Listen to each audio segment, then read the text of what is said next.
A paz do Senhor, meus irmãos. Eu sou o pastor Jean Porto dos Santos e, a convite da nossa irmã Flávia Grégio, estou aqui para conversarmos sobre um tema muito importante. Eu acredito que Deus está despertando as famílias para tomar a frente na educação cristã dos seus filhos. Eu tenho observado que Deus tem levantado homens e mulheres com o compromisso de educar os seus filhos para a eternidade. O tema de hoje é Meu Filho, Meu Primeiro Discípulo. Eu queria ler juntamente com vocês um texto bíblico que se encontra em Mateus, capítulo 28, versículo 18 a 20. Jesus, aproximando-se, falou-lhes dizendo: Toda autoridade me foi dada no céu e na terra. Ide, portanto, fazei discípulo de todas as nações, batizando-os em nome do Pai, do Filho e do Espírito, ensinando-as a guardar todas as coisas que vos tenho ordenado. E eis que estou convosco todos os dias até a consumação do século. Nós sabemos que esta palavra foi direcionada aos discípulos de Jesus. Jesus, antes de subir aos céus, deixou esta ordem: os seus discípulos deveriam fazer discípulos. Nós vemos que a totalidade desta missão seria fazer discípulo de todas as nações, batizando-os em nome do Pai, do Filho e do Espírito Santo. Nós entendemos que essa missão continua nos dias de hoje, mas eu acredito que devemos priorizar as nossas famílias.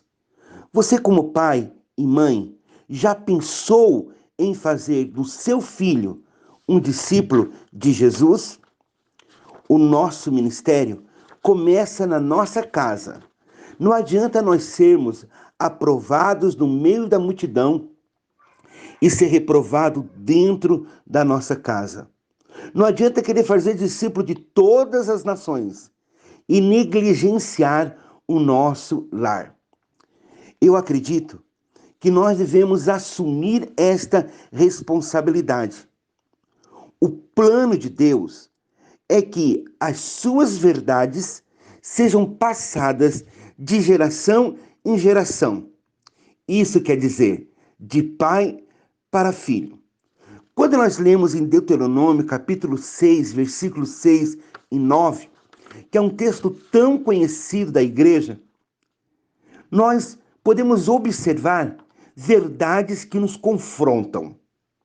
A palavra de Deus diz: estas palavras que te ordeno estarão no teu coração. Tu as inculcarás aos teus filhos, e delas falarás assentado em tua casa, andando pelo caminho, ao deitar-te e ao levantar-te. Também as atarás como sinal na tua mão, e te serão por frontal entre os teus olhos. E as escreverás nos umbrais da tua casa e das tuas portas.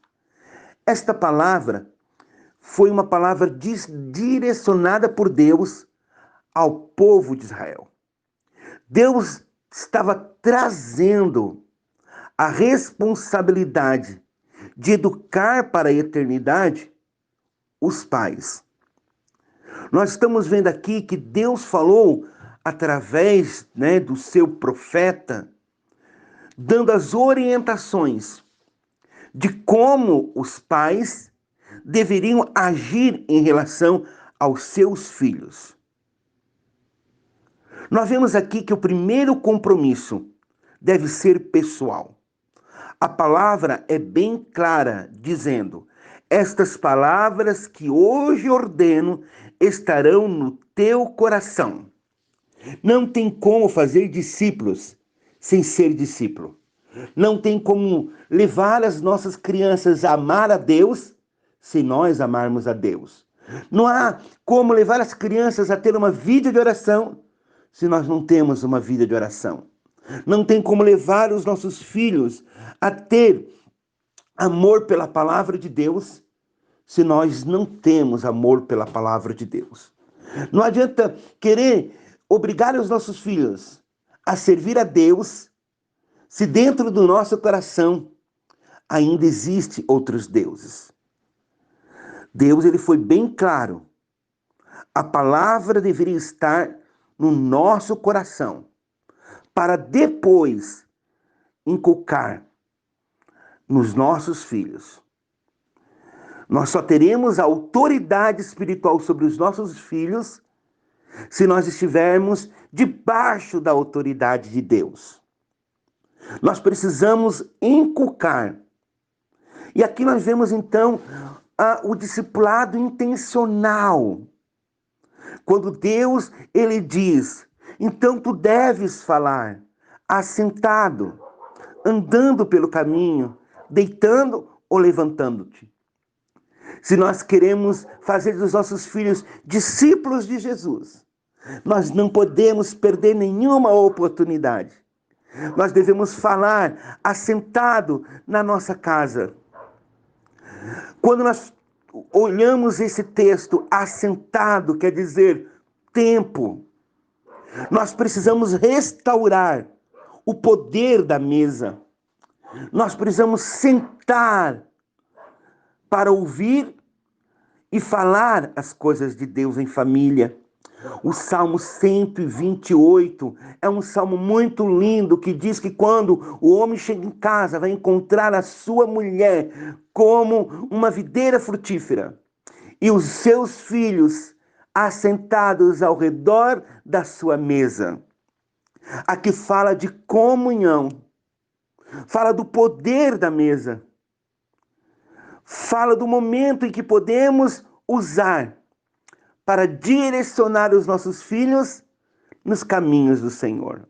Nós vemos também que Deus diz, olha, andando pelo caminho. Isso fala do dia a dia, das experiências diárias, dos momentos em que nós estamos com eles, brincando, fazendo algo. Mas o importante é que mesmo que nós estejamos andando pelo caminho, não devemos perder as oportunidades de falar do amor de Deus. Aqui fala também em deitar e também ao levantar. Falam de 4 tempos. É muito importante nós entendermos que Deus nos chama para ganhar os nossos filhos para Jesus. A maior herança que eu posso deixar para o meu filho não é o meu dinheiro, não é a minha casa, não é os meus bens materiais. A maior herança que eu posso deixar para o meu filho é a minha fé. Eu tenho um filho, ele se chama Gessé, tem 12 anos de idade. Eu e a minha esposa, desde quando ele estava sendo gerado no ventre da mãe, nós orávamos por ele. Declarávamos a palavra e as promessas de Deus sobre a vida dele.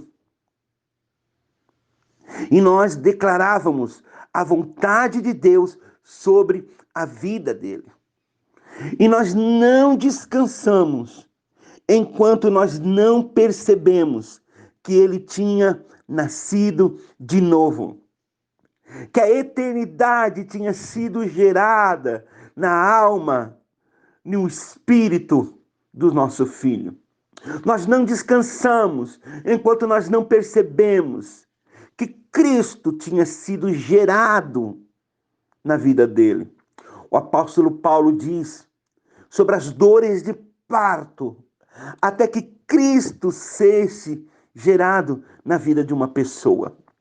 Nós, pais e mães, precisamos sentir essas dores, espiritualmente falando.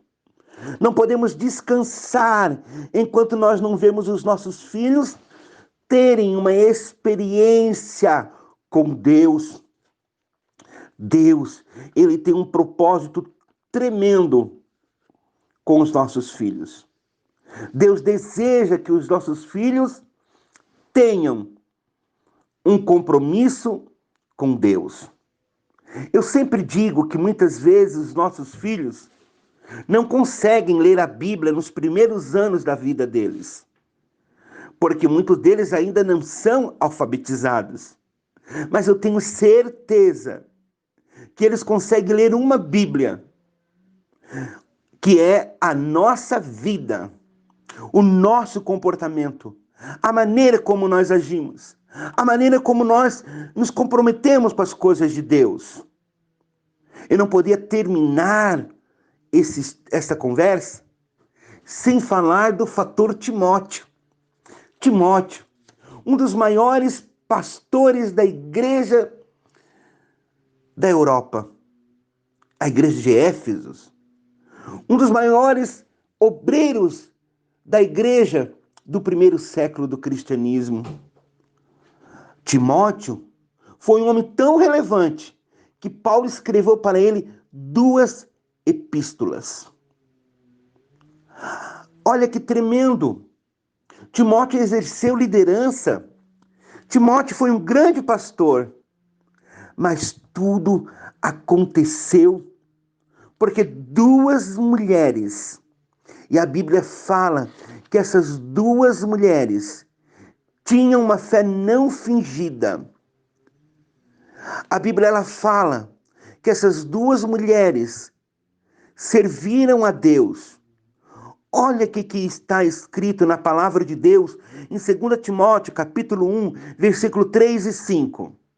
Dou graças a Deus, a quem desde os meus antepassados sirvo com consciência pura, porque sem cessar me lembro de ti nas minhas orações, noite e dia.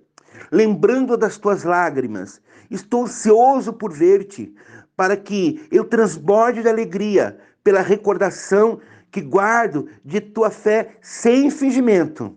A mesma que primeiramente habitou em tua avó Lóide e em tua mãe Eunice, e estou certo que também habita em ti. Olha que tremendo! Lóide e Eunice geraram o primeiro pastor da igreja de Éfeso, no continente europeu. Eunice e Lóide, 2 mulheres que não negligenciaram a transmissão da fé e do conhecimento de Deus para Timóteo. A fé geracional. Antes mesmo de Paulo conhecer Timóteo, sua mãe Eunice já tinha dado as bases dos princípios da fé cristã. O discipulado dos filhos é uma área que devemos investir. Que Deus abençoe você, querido pai. Que Deus abençoe você, querida mãe. E que nós possamos entender que os nossos filhos são os nossos primeiros discípulos. Que nós possamos levar Cristo ao coração dos nossos filhos. Nós não criamos os nossos filhos para povoar o inferno. Nós criamos os nossos filhos para povoar o céu. O céu, a eternidade com Deus, é o destino de toda a nossa família. Que você possa olhar para o seu filho com o olhar de Jesus e que você possa cumprir com esta missão. Que você possa fazer do seu filho um discípulo de Jesus. Que Deus abençoe a todos. Muito obrigado por esta oportunidade. Eu me coloco à disposição. Eu sou o pastor Jean Paul de Santos e sou muito feliz em dizer que sou um pastor de crianças.